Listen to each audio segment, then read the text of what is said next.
The seal of the forgotten gods. Sometimes history hides secrets meant never to be found. Secrets that outlive kings and kingdoms, that survive the fall of empires and the erosion of time itself.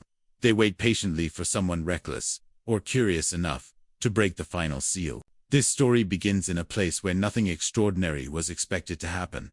In a dim, dust-filled library on the quiet outskirts of Lisbon, David Mendoza carefully sorted through crates from a sealed monastery.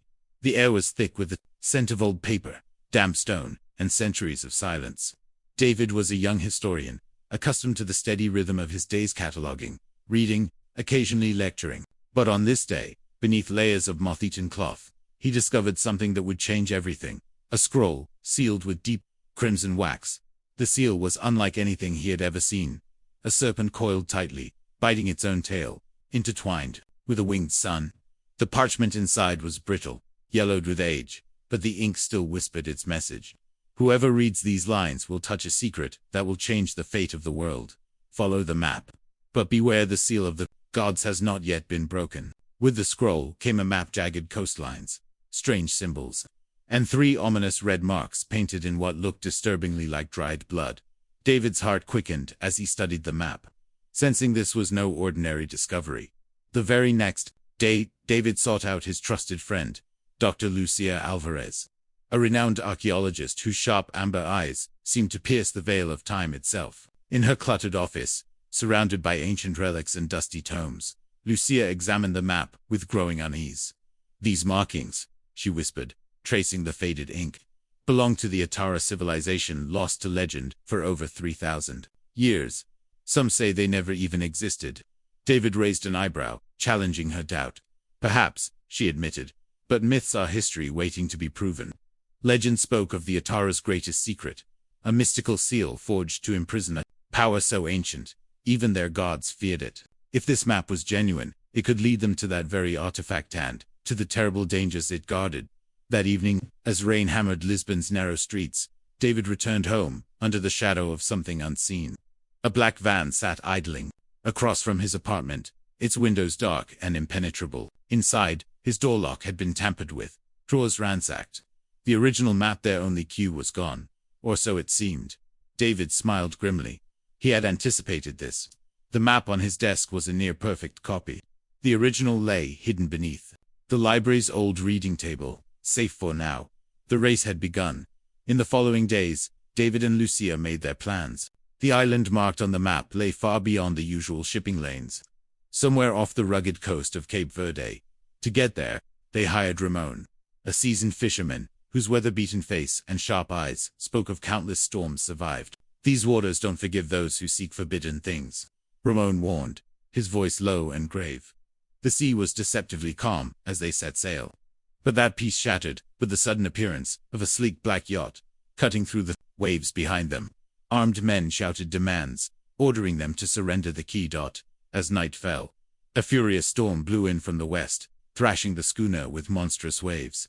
The storm was both their enemy and savior, driving their battered vessel onto a jagged, uncharted island, wild and silent under a churning gray sky.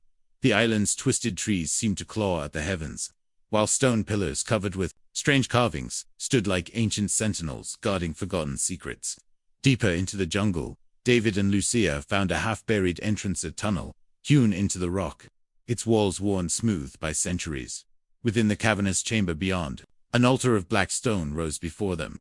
At its center rested the legendary bronze seal, the coiled serpent biting its own tail. Beside it stood a chest bound in gold plates, etched with the same cryptic symbols.